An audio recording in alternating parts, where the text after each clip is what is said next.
صباح الخير يا فندم. ده طلبك. استنى كده.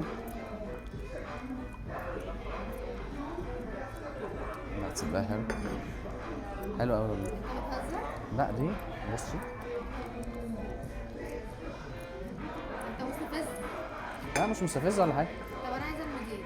عايزه حضرتك. في بس في يا فندم. بقول لها ان المشروب ده حلو. طب ايه المشكلة؟ هو ثانية واحدة والله ولا حادق؟ طيب انت عايزة حادق؟ مش عارف انت. طب انت عايزه حادق؟ السكر اهو. بص احنا عادي في ملح ممكن هنا. يعني ممكن في ثانية يبقى حادق لو هو ايه. طب يا فندم انت عشان هو شرب منه احنا لا، بس نهزر يا فندم ليه؟ يعني قبل ما بنسرفد على الجست بنتست خدمة على يعني. الحاجة خدمة. ده سبيشال مكان يعني عندنا. بيشرب من الكوبايه فهو ده الصح. تبقى شفاطة بعد كده. احنا العملاء ما ينفعوا يعني هم يحلموا واحنا نحقق لهم الحلم. انت بتهزر وبتتكلم بجد؟ حاضر. اجيب لك الشفاطه.